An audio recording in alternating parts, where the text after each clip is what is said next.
મોંઘવારી પ્રમાણે સાથ સહકાર આપજો. લગ્ન પ્રસંગ કરાવવામાં વાળ સીધા કરવાના 5000 આપણે આપી છે. ખોટું છે કે સાચું? તો આપણે 5000 નથી જોતા, એમાંથી એક મીંડું કાઢવું છે. બરાબર? એટલે જે પ્રમાણે ભગવાન ઠાકોરજી મહારાજે આપણને આપ્યું હોય, આપણની કૃપા કરી હોય, એમાંથી આખા વર્ષનો 10મો ભાગ, મહિનાનો નહીં, આખા વર્ષનો 10મો ભાગ જો આપણે ક્યાંક આવા ધર્મના જગ્યાએ જ્યાં લેખે રૂપિયો વપરાતો હોય ત્યાં તમે અનુદાન કરો ને સાહેબ, ઈ દાન તમારું પહોંચે છે. બીજું, વ્યાસપીઠ ઉપર આવી પોથીજીના દર્શન કરવાની છૂટ છે, પણ એક વસ્તુનો મારો થોડોક નિયમ કડક છે. પોથીજીને કોઈએ કંકુના ચાંદલા કરવાના નથી, ખાસ ધ્યાન રાખજો. સવારના પોરમાં આવીને મારે 250 કંકુ વ્યાસપીઠ ઉપરથી ખંખેરવું પડે છે.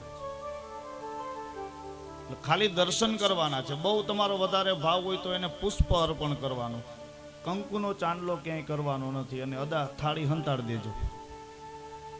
થાળી હંતાડે ઘરે જ કંકાવટી લાવે છે. તમારો ભાવ સાચો છે, પણ ભગવાનને ચોખ્ખાઈ વધારે પ્રિય છે. આ 7 દિવસની અંદર તમે ચાંદલા કરો ને ભગવાનને આપણે ભરી મૂકીએ છીએ. આપણા કપાળમાં એક ચાંદલો કરીએ તો સારું લાગે, 2, 5, પછી આખું કપાળ કોક રંગી નાખે તો. એટલે ભગવાનને ન ગમે ને એવી વસ્તુ આપણે નહીં કરવાની. પોથીજી પાસે આવવાની. આ પોથીજી તમારા જ છે. આ ભગવાન તમારા માટે જ હું અહીંયા 7 દિવસ લઈને આવ્યો છું.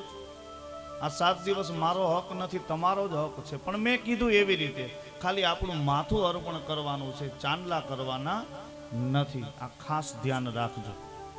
સવારે આવીને એટલું કંકુ સાફ કરવું પડ્યું, અત્યારે એટલું કંકુ સાફ કરવું પડ્યું છે. ત્યારે કથાની અંદર આપણે દર્શન કરીએ. કનકલ નગરીનો રાજા, જેનું નામ છે દક્ષ પ્રજાપતિ. હવે એકદમ શાંતિમય વાતાવરણની અંદર આપણે કથાનો પ્રવેશ કરીએ.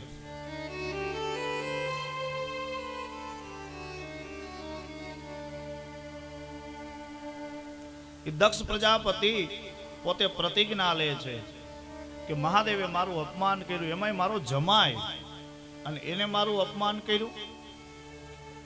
અને ત્યારે દક્ષ પ્રજાપતિએ કનખલ નગરીની અંદર સુંદર મજાના યજ્ઞની વાત કરી છે. એવો સુંદર મજાનો યજ્ઞની શરૂઆત કરી.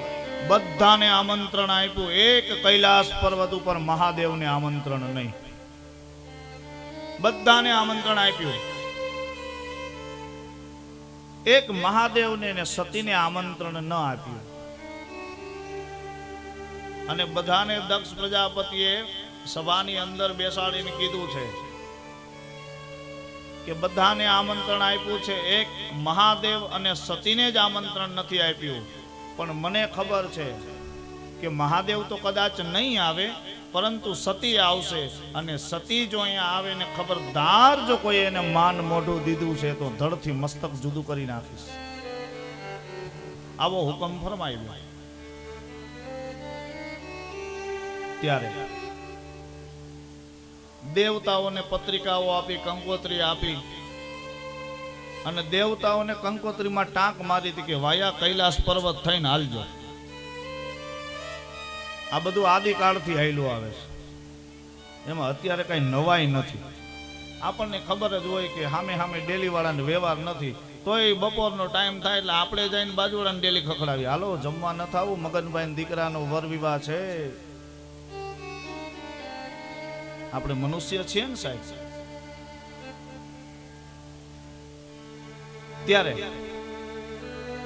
કૈલાસ પર્વત ઉપરથી એક પછી એક વિમાન નીકળે, અને એ વિમાનમાંથી સુંદર મજાના ગીતો ગવાય છે. સખી રે મેં તો થાળ રે ભૈરો સગ મોતીનો, આવા રૂડા મંગળિયા પ્રસંગની અંદર અમે આવ્યા. સખી રે થાળ ભૈરો છે મેં તો સગ મોતીનો. અને છેલ્લે ગીતના પ્રાણની અંદર દક્ષ પ્રજાપતિનું નામ આવે. સતી બેઠા છે.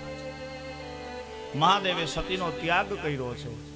ત્યાગ કરવાનું કારણ કાંઈ ને માત્ર એક જ કે ભગવાન રાઘવ માં જાનકીના વિરહની અંદર વનની અંદર ભટકી રહ્યા છે ને એ જ સમય સંદર્ભે કૈલાસ પર્વત ઉપર મહાદેવ ભગવાન રાઘવને જોઈ ગયા અને મહાદેવે બે હાથ જોડીને દંડવત પ્રણામ આદિ કર્યા અને સતી આ દ્રશ્ય જોઈ ગયા છે. સતીએ મહાદેવને પ્રશ્ન કર્યો અને કહ્યું કે હે મહાદેવ, આપ તો જગત પિતા છો, હે આદ્ય ગુરુ શંકર પિતા નટરાજ રાજ નમો નમઃ. આપ તો જગતના પિતા છો, પાલનહારા છો, આપથી તો મોટું કોઈ છે નહીં. તો આપે બે હાથ જોડીને કોને દંડવત પ્રણામ કર્યા? ને ત્યારે સ્વયં મહાદેવ બોલ્યા, મેં મારા ઈષ્ટને વંદન કર્યા. તમારા ઈષ્ટ કોણ છે? તો કે સ્વયં નારાયણ રામ પોતે છે. સતીએ દ્રષ્ટિ કરી કૈલાસ પર્વત ઉપરથી નીચે અરણ્યની અંદર. કયા રામની વાત કરો કે જે મનુષ્યનું શરીર ધારણ કરીને એક પત્નીનો વિયોગ લાગીને ઝાડ ઝાડને પાન પાનને પૂછે કે કોઈએ જનક વિદેહીને જોઈ, કોઈએ મારી સિયાને જોઈ, આવો કલ્પાંત કરે એ રામની વાત કરો. અને એ સ્વયં નારાયણ હોય તો દુનિયામાં બધાને પૂછે છે શા માટે? નકર એને તો થવાની ખબર હોય ને. મહાદેવ એ તમારા ઈષ્ટ ન હોઈ શકે. મહાદેવ એને ઘણું સમજાવે પણ સતી ન સમજે, કોઈ રીતે સતી સમજે નહીં. અંતે મહાદેવે કીધું કામ કરો, તમે જાતે જ પરીક્ષા લઈ આવો. સતી પોતે પરીક્ષા લેવા માટે જાય પણ ઘટના એવી બને, માં જાનકીનું સ્વરૂપ એને ધારણ કર્યું છે. માં જાનકીનું સ્વરૂપ ધારણ કરીને આગળ આગળ હાલવા માંડ્યા અને પાછું વળીને ઉભા રહ્યા. અને ઉભા રહ્યા અને ત્યાં ભગવાન રાઘવ બોલ્યા છે કે હે માં, જંગલની અંદર એકલા વિહાર કરી રહ્યા છો, મારા પિતાજી ક્યાં છે? પર સતી શરમાણા, ઓહો આ તો સ્વયં નારાયણ છે, મને ઓળખી ગયા. અને બરોબર માં જાનકીનું સ્વરૂપ પ્રગટ કર્યું અને મહાદેવની બાજુમાં સતીનું આસન છે. મહાદેવે સતીનું આસન યજ્ઞશાળાની ઓલી બાજુ બદલાવી નાખ્યું.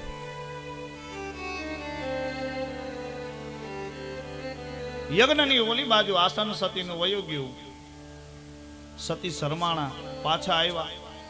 મહાદેવે કહ્યું, હે સતી, તમે ભગવાન રાઘવની પરીક્ષા કરવા માટે ગયા મારા ઈષ્ટની. તમે જે પ્રમાણે કહો છો એ પ્રમાણે મારા ઈષ્ટ નારાયણ છે કે નહીં? તો કે હા મહાદેવ, તમે જેમ કહેતા હતા એમ. તો કે એમ નહીં, ઘટના શું બની એની મને વાત કરો. અને સતી ત્યારે જૂઠું બોલે ને મહાદેવ આંખ બંધ કરીને જે ઘટના થઈ એને આંખોની સામે દેખાણી છે. સતીએ કૈલાસ પર્વત ઉપર આવીને જોયું, એનું આસન મહાદેવની બાજુમાં છે. આસન યજ્ઞની ઓલી બાજુ આસન ફરી ગયું.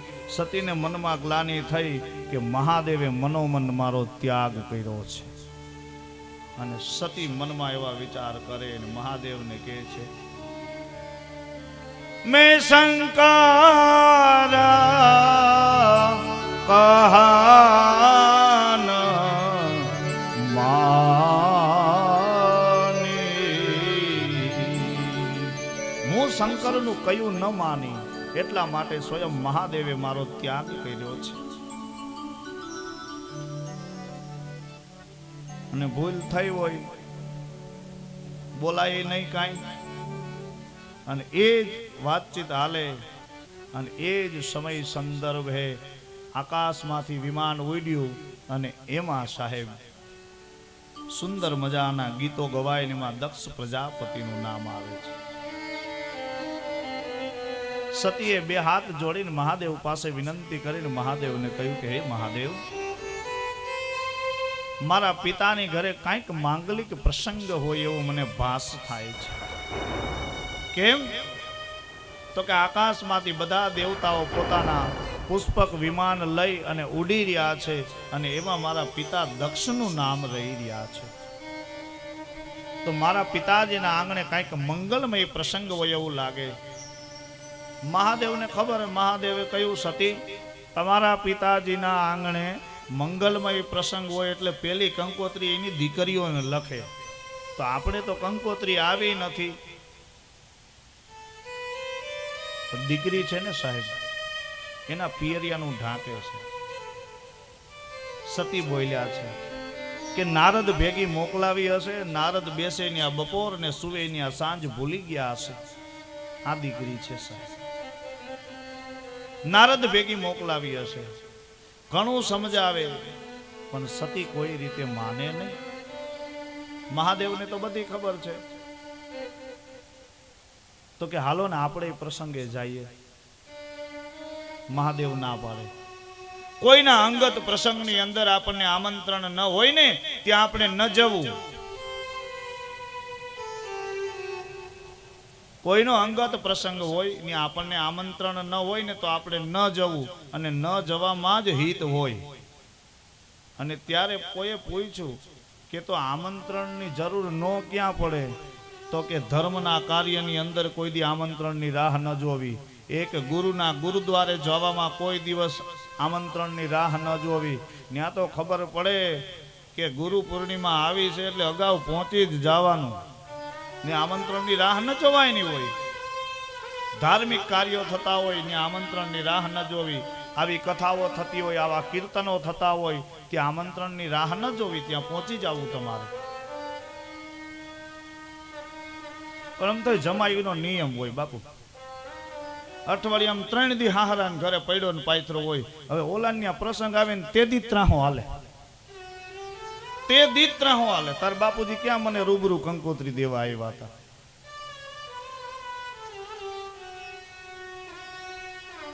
એવો ભાવ ન રાખતા સાહેબ. એક વસ્તુ યાદ રાખજો કે તમે એવો ભાવ પ્રગટ કરો એના પહેલા તમે એક દ્રષ્ટિ કરી લેજો કે કોકને 500 રૂપિયા આપણે ઉસીના દેતા જીવ નથી હાલતો, એને દીકરીનો હાથ તમારા હાથમાં સોંપી દીધો છે. એટલું યાદ રાખજો.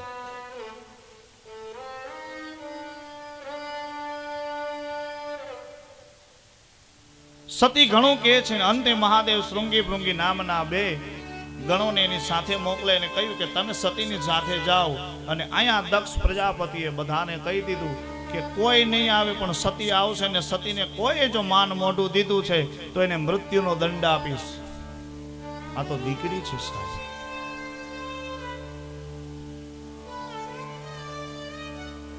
અને એના પિતાના આંગણે પ્રસંગ હોય ને સાહેબ, તમે જોજો વધારેમાં વધારે 8 ગણો જો હરખ હોય ને તો આ દેશની દીકરીને છે. અને એમાં એના ભાઈના ઘરે દીકરાનો જન્મ થાય ની ફુયારું લઈને જાય, તમારે જોવું પડે. હરખ છે, એના પીરિયાનો હરખ છે. અને એ જ અંતર્ગત ત્યાં સતી શૃંગી ભૃંગીની સાથે ત્યાં પહોંચી જાય છે.